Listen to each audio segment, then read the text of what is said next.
दोस्तों आज हम लोग हिंदी साहित्य इतिहास लेखन परंपरा पर चर्चा करेंगे। हिंदी साहित्य इतिहास लेखन की परंपरा पर चर्चा करने से पहले आपको परंपरा शब्द को समझना होगा कि परंपरा शब्द है क्या। परंपरा शब्द का अर्थ होता है कि पहले से चली आ रही क्रम या फिर रीति। इसे आप इस तरह से समझ सकते हैं, सिलसिला भी कह सकते हैं या फिर प्रणाली भी कह सकते हैं। अंग्रेजी में इसे ट्रेडिशन कहा जाता है। तो जितने भी साहित्य की फील्ड पे बात करें तो जितने भी रचनाकार हुए उनकी रचना को लेकर, उनके प्रवृत्तियों को लेकर, सीमाकन कालक्रम को लेकर जितने भी ग्रंथ लिखे गए वो हिंदी साहित्य का इतिहास ग्रंथ कहलाता है। तो हिंदी साहित्य का इतिहास लेखन के ग्रंथ का प्रारंभ कब से हुआ और तब से लेकर कितने ग्रंथ लिखे गए, तो उन तमाम विषयों पर हम लोग इस विषय पर चर्चा करेंगे। और आपको पता होगा कि अगर आप बीए या फिर एमए के विद्यार्थी हैं तो बीए के फर्स्ट सेमेस्टर में या फिर थर्ड सेमेस्टर में जब आप हिंदी को एज ए मेजर ले लेते हैं या फिर एमए के फर्स्ट सेमेस्टर में तो ये प्रश्न अवश्य ही पूछा जाता है। ये बहुत ही महत्वपूर्ण प्रश्न है। तो आज का ये वीडियो आपके लिए बहुत ज़्यादा उपयोगी रहने वाला है, क्योंकि मैं आपको हिंदी साहित्य इतिहास लेखन की ग्रंथ के बारे में बताने के साथ साथ आपको नोट्स भी प्रोवाइड कराऊंगा। तो वीडियो बहुत ज़्यादा इंटरेस्टिंग होने वाला है, इसलिए आपसे गुजारिश है कि अंत तक बने रहें। तो चलिए आज के विषय को शुरू करते हैं। विषय को शुरू करने से पहले नमस्कार दोस्तों, दिस इज सागर विश्वकर्मा और आप सभी का मेरे way to learning SB channel में बहुत बहुत स्वागत है। तो सबसे पहले हम लोग प्रस्तावना लिखेंगे। प्रस्तावना में आप लिखिए कि 19वीं सदी के अंत तक अनेक साहित्यकारों ने अनेक ऐसे ग्रंथों का निर्माण किया जिसमें हिंदी के रचनाकारों का व्यक्तित्व एवं कृतित्व का उल्लेख मिलता है। और इनमें से बहुत सारे रचना ऐसे भी हैं जिनको हम लोग हिंदी साहित्य के इतिहास ग्रंथ के श्रेणी में तो ले सकते हैं, परंतु इनमें ऐतिहासिक चेतना का अभाव है। जैसे कि 84 बेसणों की वार्ता, 252 बेसणों की वार्ता, भक्तमाल, कविमाल इत्यादि। इसको हम लोग हिंदी साहित्य का इतिहास ग्रंथ तो कह सकते हैं, लेकिन इन ग्रंथों को व्यक्तित्व और कृतित्व को ध्यान में रखकर नहीं लिखा गया। तो सही अर्थों में अगर हम देखें तो इसको हम लोग साहित्य इतिहास का ग्रंथ नहीं कह सकते हैं। वस्तुत्व साहित्य इतिहास का ग्रंथ फ्रेंच के विद्वान गार्सा दतासी से मानी जाती है। तो प्रस्तावना में आप इतना लिखेंगे और इसके बाद अब हम लोग एक एक साहित्य ग्रंथ के महत्वपूर्ण, यहाँ मैं आपको आपके परीक्षा के पॉइंट ऑफ व्यू से पढ़ा रहा हूँ, इसलिए मैं मुख्य और महत्वपूर्ण साहित्य ग्रंथ के बारे में चर्चा करूंगा। तो अंत में आप लिखिए कि अब आगे हिंदी साहित्य की इतिहास लेखन की परंपरा विस्तार पूर्वक निम्नलिखित है। तो सबसे पहले बिंदु में आप लिखिए गार्सा दतासी। ये बड़ी ही आश्चर्य की बात है कि हिंदी साहित्य इतिहास लेखन की परंपरा में गार्सा दतासी का नाम लिया जाता है। गार्सा दतासी फ्रेंच के विद्वान थे। तो यहाँ हम लोग हिंदी साहित्य इतिहास ग्रंथ की बात कर रहे हैं, लेकिन इसका पहला श्रेय जो है वो फ्रेंच के विद्वान गार्सा दतासी को जाता है। गार्सा दतासी ने इस्तिवार दल्ला लेत्वेत्वर एंदुई हिंदुस्तानी नामक ग्रंथ को लिखा था और इसे उन्होंने वर्ण क्रमानुसार लिखा था, मतलब कि अल्फ़ाबेटिकल ऑर्डर में लिखा था। इसका प्रथम भाग जो है वो सन 1839 को प्रकाशित हुआ, वहीं दूसरा भाग जो है 1847 को प्रकाशित हुआ था और वहीं 1871 को इसका दूसरा संस्करण प्रकाशित हुआ। इस ग्रंथ में कालक्रम को लेकर, युगीन प्रवृत्तियों को लेकर, सीमाकन को लेकर अभाव तो देखा जा सकता है, लेकिन ये बहुत बड़ी बात है कि फ्रेंच के विद्वान होते हुए भी उन्होंने हिंदी साहित्य का ग्रंथ लिखा। तो अगर आपसे किसी भी परीक्षा में पूछे कि हिंदी साहित्य इतिहास लेखन का सबसे पहला ग्रंथ कौन सा है, तो आप कहेंगे गार्सा दतासी द्वारा रचित इस्तिवार दल्ला लेत्वेत्वर एंदुई हिंदुस्तानी, ये जो है। ठीक है, अब अगले बिंदु पर आप लिखिए शिव सिंह सेंगर। गार्सा दतासी के साहित्य इतिहास लेखन के परंपरा को आगे बढ़ाते हुए शिव सिंह सेंगर ने शिव सिंह सरोज नामक ग्रंथ लिखा, जिसका प्रकाशन सन 1883 हिंदी में कहे तो 1883 को हुआ था। इस ग्रंथ में लगभग 1000 भारतीय भाषाओं के कवियों का जिक्र देखने को मिलता है। शिव सिंह सेंगर द्वारा रचित शिव सिंह सरोज हिंदी का पहला ऐसा ग्रंथ बना जो प्रवृत्ति साहित्यकारों के लिए आधार बना। कहने का मतलब प्रवृत्ति मतलब कि उसके बाद जितने भी साहित्य ग्रंथ लिखे गए उन सभी साहित्य ग्रंथों के लिए ये एक बहुत ही आधारभूत बना और बहुत ही हेल्पफुल बना। इसके बाद तीसरा नाम आता है जॉर्ज ग्रियर्सन का। जी हाँ, सन 1888 में जॉर्ज ग्रियर्सन ने the modern vernacular literature of Hindustan, the modern vernacular literature of Hindustan नामक साहित्यिक इतिहास ग्रंथ लिखा। सच्चे अर्थों में अधिकतर विद्वान, जी हाँ, अधिकतर विद्वान जो है सच्चे अर्थों में the modern vernacular literature of Hindustan George Grierson द्वारा रचित ग्रंथ को ही साहित्य ग्रंथ मानते हैं। अधिकतर विद्वान लोग इसको सबसे पहला साहित्यिक ग्रंथ मानते हैं। क्यों?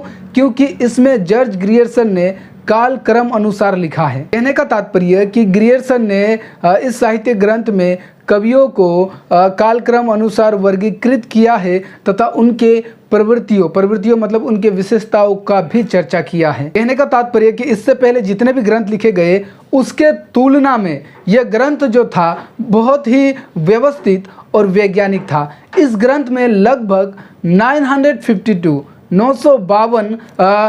कवियों का चर्चा हमें देखने को मिलता है। जॉर्ज ग्रियर्सन के बाद में मिश्र बंधुओं, जी हाँ, मिश्र बंधुओं अर्थात इसमें 3 भाई थे, गणेश बिहारी मिश्र, सुखदेव बिहारी मिश्र और श्याम बिहारी मिश्र।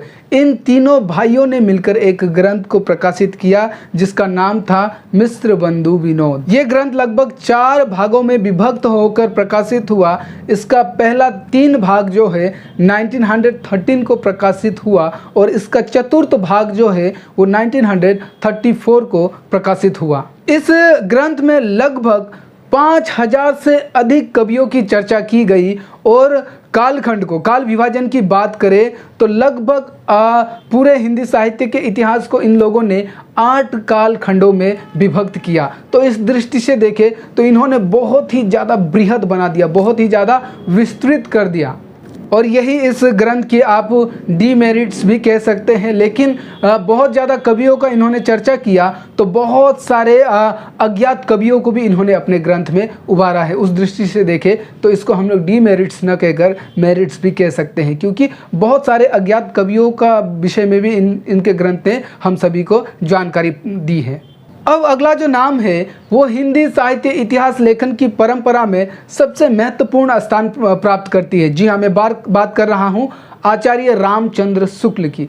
आचार्य रामचंद्र शुक्ल को हिंदी साहित्य के इतिहास ग्रंथ में सर्वोच्च स्थान प्राप्त है, क्योंकि उन्होंने जो रचना लिखी थी, जो ग्रंथ लिखी थी, उसका नाम था हिंदी साहित्य का इतिहास, जिसका प्रकाशन जो है 1929 को नागरी प्रचारणी सभा द्वारा की गई थी। और ये ग्रंथ जो है हिंदी के शब्द सागर की भूमिका के रूप में लिखी गई थी। हिंदी साहित्य इतिहास ग्रंथ की बात करें तो ये ग्रंथ जो है सबसे ज़्यादा व्यवस्थित और सबसे ज़्यादा वैज्ञानिक थी, क्योंकि इसमें लगभग आचार्य रामचंद्र शुक्ल ने हिंदी साहित्य को 4 भागों में विभक्त किया। लेकिन इसमें ये एक डिमेरिट थी कि उन्होंने जो आदिकाल का, जो हम आदिकाल को पढ़ते हैं, उसे इन्होंने वीरगाथा काल नाम दिया, उसके बाद भक्ति काल, रीति काल और आधुनिक काल। इस तरह के 4 कालों में इन्होंने हिंदी साहित्य को विभक्त किया। लेकिन सबसे पहला को इन्होंने वीरगाथा काल नाम दे दिया। वो उनकी ग्रंथ की डीमेरिट से पश्चात आचार्य हजारी प्रसाद जी ने इसका खंडन भी किया। लेकिन इनकी और एक दृष्टि से इनकी रचना और इनकी ग्रंथ महत्वपूर्ण है कि इन्होंने उस कालखंड को विभिन्न काव्य धाराओं में भी विभक्त किया। जैसे हम लोग भक्ति काल में पढ़ते हैं ना कि निर्गुण काव्य धारा और सगुण काव्य धारा। फिर निर्गुण काव्य धारा को भी 2 उप काव्य धाराओं में बांटा गया कि ज्ञान मार्गी शाखा और प्रेम मार्गी शाखा, जिसे हम लोग संत काव्य धारा और प्रेम मार्गी काव्य धारा भी कहते हैं। वहीं फिर सगुण भक्ति को इन्होंने फिर राम भक्ति काव्य धारा और कृष्ण भक्ति काव्य धारा, इस तरह के इन्होंने विभिन्न उप काव्य धाराओं में भी काल को विभक्त किया। इसलिए ये बहुत ही ज़्यादा वैज्ञानिक थी और बहुत ही ज़्यादा महत्वपूर्ण ग्रंथ थी। अब हिंदी साहित्य इतिहास लेखन के ग्रंथ की बात करें तो अगला नाम आता है आचार्य हजारी प्रसाद द्विवेदी का। जैसे अभी मैंने कहा आपसे कि आचार्य हजारी प्रसाद ने हिंदी साहित्य की भूमिका नामक ग्रंथ का प्रकाशन किया, जिसका प्रकाशन 1940 ईस्वी को हुआ। इस पे उन्होंने आचार्य रामचंद्र शुक्ल द्वारा दिए गए वीरगाथा काल नाम का खंडन किया। उन्होंने कहा कि केवल वीर से भरपूर काव्य को देखकर पूरे उस काल को वीरगाथा काल नाम दे देना उचित नहीं है। इसलिए उन्होंने इसे नया नाम दिया आदिकाल, और जिसे आज हम लोग आदिकाल के नाम से ही पढ़ते हैं। इसी के साथ उन्होंने और 2 अन्य ग्रंथ लिखे, हिंदी साहित्य का आदिकाल जिसका प्रकाशन 1952 में हुआ और हिंदी साहित्य का उद्भव और विकास जिसका प्रकाशन 1955 को हुआ था। तो दोस्तों इस तरह से हमने लगभग 6 पॉइंट्स को देखा। ये जो हमने 6 ग्रंथों की चर्चा की, ये 6 ग्रंथ जो है हिंदी साहित्य इतिहास लेखन की परंपरा में बात करें तो ये 6 ग्रंथ जो है बहुत ज़्यादा महत्वपूर्ण भूमिका निभाती है और इस ग्रंथ के बारे में आपको जानना जरूरी है। और अगर आप किसी कॉम्पिटिटिव एग्जाम की तैयारी भी कर रहे हैं तो यहाँ से भर भर कर प्रश्न पूछा जाता है। और इसके बाद भी बहुत सारे ग्रंथ लिखे गए, लेकिन क्योंकि मैं एग्जाम के पॉइंट ऑफ व्यू से आपको नोट्स भी प्रोवाइड करा रहा हूँ और बता रहा हूँ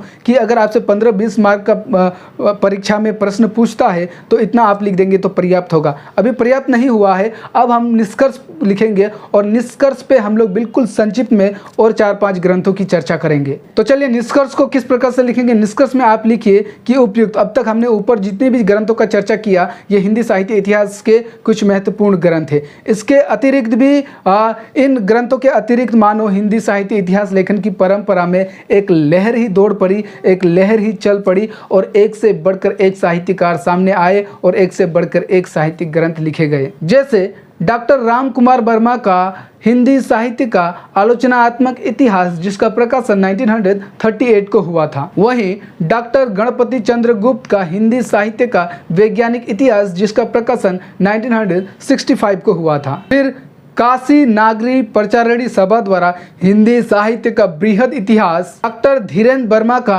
हिंदी साहित्य और वही डॉक्टर नगेंद्र का हिंदी साहित्य का इतिहास। मैं ये जो आपको नोट्स प्रोवाइड करा रहा हूँ, इस नोट्स को प्रोवाइड कराने में मैंने डॉक्टर नगेंद्र द्वारा लिखी गई हिंदी साहित्य का इतिहास से भी रेफरेंस लिया है। तो इस नोट्स को तैयार कराने के लिए वो पुस्तक मेरे लिए बहुत ज़्यादा उपयोगी रहा है। तो दोस्तों आशा करता हूं कि आपको ये विषय जो है समझ में आया होगा। देखिए वैसे बहुत ज़्यादा भी लिखा जा सकता है, लेकिन एक चालाक और समझदार विद्यार्थी बहुत ज़्यादा लिखने के जगह पर वो क्या करता है, बहुत ज़्यादा इंपॉर्टेंट पॉइंट्स को उठाता है और उसकी ही चर्चा करता है। बहुत ज़्यादा लिखने पर भी आपको 15 से या फिर 15 मार्क्स का प्रश्न है तो 15 से ज़्यादा नहीं दिया जा सकता। 20 मार्क का प्रश्न है तो 20 से ज़्यादा तो आपको दिया ही नहीं जा सकता। फिर चाहे आप पूरा 10-15 पेज ही छाप दें, आपको उतना ही दिया जाएगा। तो उतना के लिए अगर आप 3-4 पेज लिख देंगे तो पर्याप्त होगा। और ये जो मैंने आपको नोट्स दिया है ये डेफिनेटली 4 पेज तो होगा ही होगा। अगर आप बड़े अक्षरों में या छोटे अक्षरों में भी लिखेंगे तो 4 पेज तो पहुंचना ही पहुंचना है। तो एग्जाम के पॉइंट ऑफ व्यू से इतना आप लिखेंगे